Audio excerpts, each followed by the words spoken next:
Bonjour à tous. Je vois que nous avons commencé avec 50 participants quand je suis arrivée. Maintenant, il y en a 71 et cela continue à croître. Je suis très contente. On voit que tout va bien. Je suis très heureux de m'adresser à vous. Je vous félicite pour cette incroyable réussite. Je vais parler de certaines réflexions concernant la participation des jeunes et l'évaluation provenant des deux représentations que je représente, l'IOCOE, c'est-à-dire l'Organisation internationale sur la coopération et l'évaluation. Il s'agit d'une organisation globale qui rassemble toutes les associations volontaires des évaluations professionnelles, disons les plus grandes comme l'association européenne ou américaine d'évaluation jusqu'aux groupes, disons, nouveaux qui sont en train d'apparaître dans notre sud global. Et de 75% des personnes qui sont ici, si je vous demande de décrire l'évaluation, c'est si bien d'une histoire musulmane, on demande aux aveugles de décrire un éléphant. Chaque personne va uniquement décrire la partie qu'il touche ou qu'il ressent. Donc, il y aura des différences très différentes. L'évaluation, c'est un audit. L'évaluation, c'est une recherche. L'évaluation, c'est écouter. L'évaluation, c'est nul. Non, c'est pas vrai. L'évaluation est utile. Oui, c'est vrai. Et l'évaluation, c'est l'avenir. Alors, si vous êtes jeune, si vous commencez ou si ça fait 20 ans que vous avez dévoué votre vie à l'évaluation, vous allez rencontrer les mêmes dilemmes concernant l'évaluation. Certains vont dire que c'est une profession inutile, d'autres vont dire que c'est une discipline, d'autres diront qu'il s'agit de sciences sociales. Moi, je pense que c'est une profession et je pense que cela peut contribuer énormément à l'avenir et cela a été confirmé dans l'agenda global d'évaluation et nous en parlerons davantage tout à l'heure. Alors, l'agenda global d'évaluation reconnaît que l'évaluation a un potentiel énorme pour la société. Beaucoup de personnes, d'organisations et de pays comprennent davantage chaque jour le rôle que les évaluations peuvent jouer à contribuer à la gouvernance efficace au niveau local, national et global. En influençant les décisionnaires, les parties prenantes clés, l'opinion publique et d'autres, l'évaluation peut assurer que les polices et que les programmes et les processus soient éclairés par les preuves et qu'elles mènent à des résultats effectifs et équitables en améliorant ainsi la vie des gens. L'agenda global aussi reconnaît que l'évaluation n'est pas encore arrivée à son potentiel complet. Malgré son succès, malgré le fait qu'elle est de plus en plus acceptée autour du monde, l'évaluation n'a pas encore été acceptée autant qu'elle devrait l'être. Dans beaucoup d'organisations et de pays, il n'y a pas encore une appréciation adéquate de ce que c'est que l'évaluation et comment cela diffère de la recherche de politique, de la mesure de performance, etc. Et surtout, comment elle peut aider à améliorer au niveau politique la prise de décision sur les politiques et sur l'exécution des programmes. Et je vous vois derrière votre écran, vous dites, ah oui, vous reconnaissez ces logos. Starbucks, Apple, Nike. Pourquoi sont-ils si reconnaissables? Et reconnaissez-vous cette image? Voici la délégation des évaluateurs jeunes qui se sont unis à nous au deuxième forum global et au mois de novembre de 2015 dans le Parlement du Népal. Alors comment pouvons-nous nous assurer que les objectifs de développement durable soient aussi reconnaissables que ce que j'ai dit? Peut-être nous avons besoin d'inviter Madame Kardashian ou Monsieur Bieber J'ai dû demander à mes enfants de me dire qui étaient les personnes plus à la mode. Il faudrait peut-être que ce soit ces personnes-là qui commencent à, disons, promouvoir les objectifs de développement de la durabilité. Et voici l'une de mes diapositives préférées parce que ici, les dirigeants du bateau se demandent pourquoi est-ce qu'on tourne en cercle. Mais pourquoi? Eh bien, parce que d'un côté, nous avons les gros monsieur, les musclés, et de l'autre côté, on a disons, les moins musclés. Et cela crée, bien entendu, un phénomène étrange et le bateau continue à faire des tours au lieu d'aller tout droit.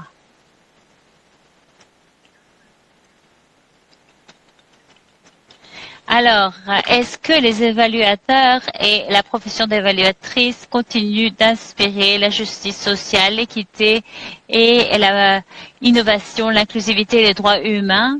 Je ne sais pas si j'ai j'ai les réponses à ces questions, mais avec d'autres collègues de IOCE et d'Eval Partners, nous avons aussi un rêve.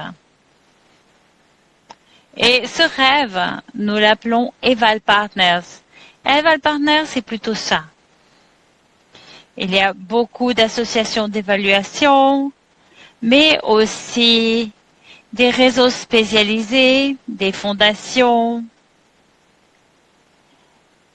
des agences multilatérales, des agences des Nations Unies qui travaillent tous ensemble afin de faire progresser le statut des évaluations. Et ici, la théorie du changement de Eval Partner se centre sur 4 niveaux. Le premier niveau, c'est disons le niveau micro, et c'est l'environnement propice, disons, pour l'évaluation. Au-dessous, nous avons les capacités institutionnelles, après les capacités individuelles et après, finalement, les liens entre les 3 premières dimensions.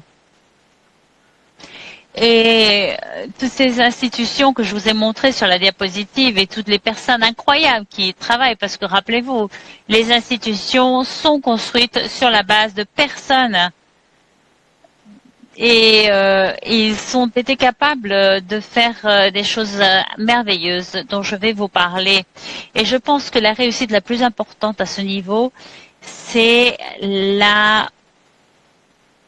le fait que l'Assemblée générale des Nations unies qui a déclaré que 2015 était l'année de l'évaluation. Vous voyez, donc, votre profession, l'évaluation, c'est peut-être la seule profession qui s'est vue attribuer à une année. Et arriver à ça, à obtenir une résolution de la part de l'Assemblée générale, ça nécessite d'efforts concertés et aussi d'une compréhension, disons, basique de l'importance et de la valeur de l'évaluation.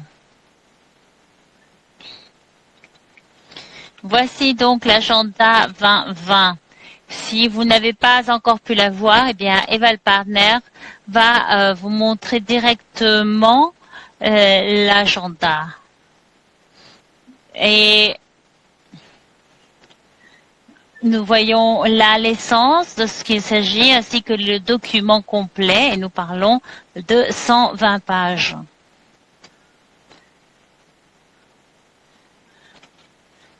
La réponse aux questions que je vous ai posées tout à l'heure concernant l'évaluation qui n'arrivait pas à son potentiel et les contributions que l'évaluation doit faire à notre monde,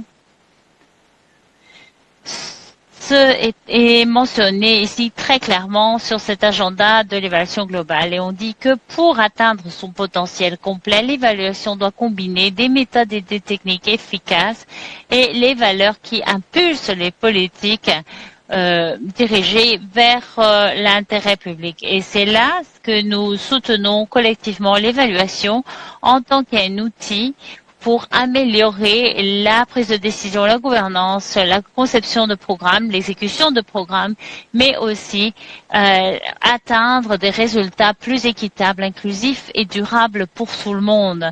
Et nous savons qu'afin d'arriver à atteindre ces buts, il nous faut nous centrer sur la demande et aussi les autres dimensions de l'évaluation.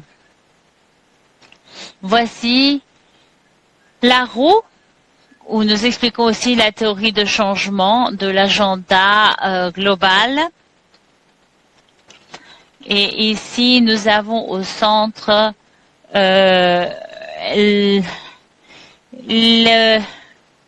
l'entourage propice. Au centre, nous avons les résultats que nous attendons, c'est-à-dire les objectifs du développement durable. Après, nous avons donc l'environnement propice pour l'évaluation, les capacités institutionnelles et les capacités individuelles et les liens entre celles-ci. Je ne vais pas parler du modèle de l'agenda d'évaluation, mais si vous avez des questions, allez-y et profitez-en. Et si vous pouvez parler avec moi maintenant, je n'aime pas parler, mais c'est bien l'obligation d'une conférence. Nous pouvons aussi voir quelle est l'histoire des évaluateurs et je vais vous en parler. Eval Partner s'engage à positionner les YEE stratégiquement dans tous les niveaux de l'évaluation globale, de l'agenda de l'évaluation globale. Tout d'abord, en renforçant leurs capacités personnelles. Et pourquoi est-ce que YEE ont des priorités? Eh bien, je ne sais pas si vous savez, mais à Eval Partners, nous avons les subventions de mobilité qui vous permettent, si vous avez, disons, une publication qui est acceptée dans la conférence principale d'évaluation, pour que toutes vos dépenses soient couvertes, billets d'avion, hôtels, etc., pour nous assurer que vous soyez présents à la conférence. Et il y a dans le mécanisme de classification, si vous vous trouvez entre 65 et 40, vous avez moins de points. Si vous avez plus de... si vous avez de... Enfin, selon les points, vous...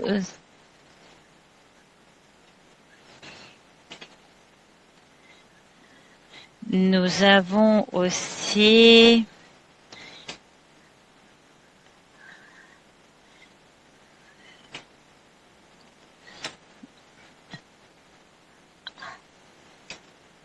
Ah oui, le réseau peer-to-peer, où nous souhaitons qu'ils soient tous ensemble. Et par exemple, je vois certains de nos collègues qui, ici, ont une proposition qui est la plus importante de toutes les propositions, c'est d'établir un chapitre d'évaluation. Donc, les réviseurs reçoivent cette proposition et vont l'attribuer à ceux qui ont, disons, le score le plus élevé. Maintenant, ça devient un peu plus compliqué au niveau institutionnel et au niveau propice, disons. Il nous faut créer une niche.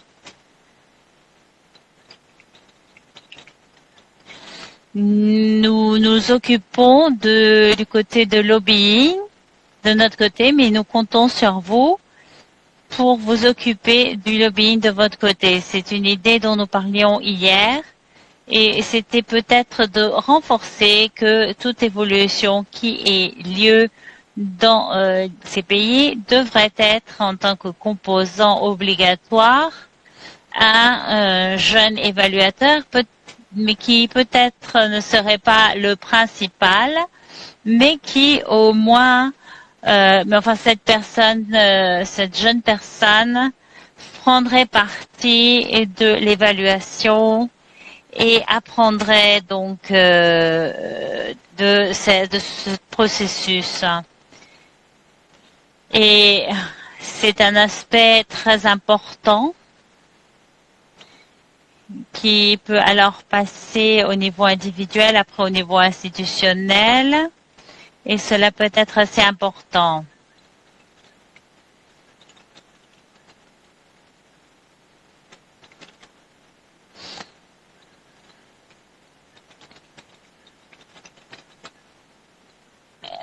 Et les générations plus vieilles, disons, vont devoir laisser la scène aux plus jeunes. Et donc, quel est l'avenir de la profession? Et nous voyons que dans le chapitre de l'agenda, nous parlons de servir les besoins de développement des jeunes évaluateurs. Cela fait, c'est clairement écrit dans l'agenda. Et de l'autre côté, pourquoi doivent-ils imposer leur présence? Comment le faire? Eh bien, tout d'abord, ils ont besoin davantage d'efforts de lobbying.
Donc, comme je dis, c'est important que chacun de vous, les 78 personnes qui sont là, doivent faire les choses suivantes.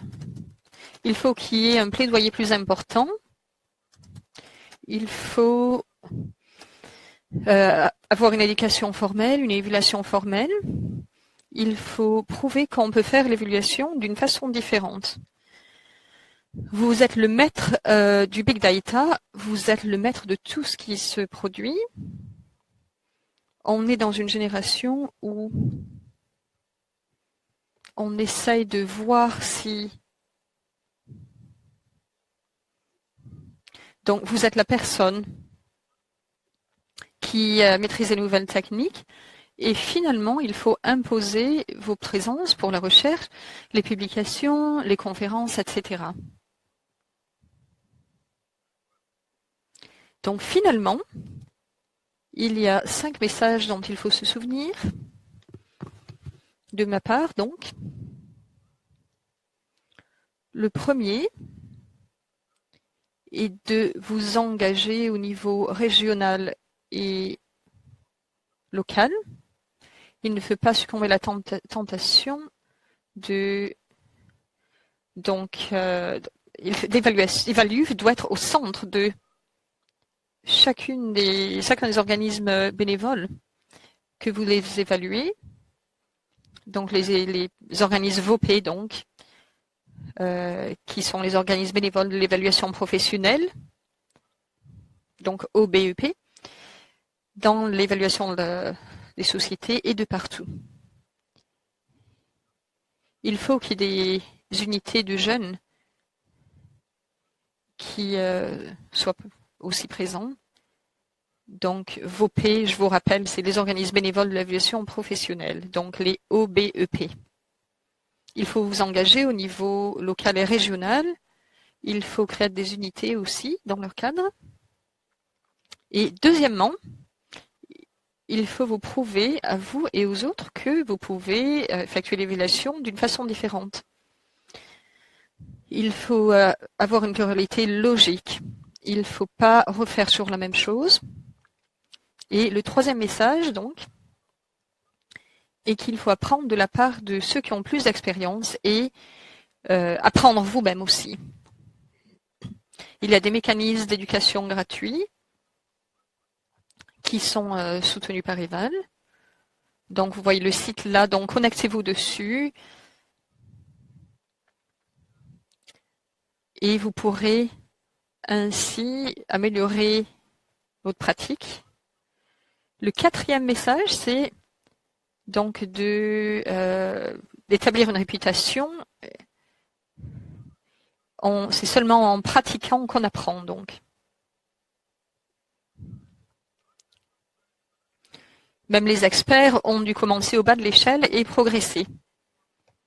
Chacun de vous peut devenir un gourou, pour ainsi dire, mais il faut commencer à quelque part. Il faut faire du bénévolat, il faut apprendre à faire l'effort. Et ensuite, vous commencez par une petite évaluation, on souhaite en faire une moyenne, et ensuite ainsi de suite. Et ainsi de suite.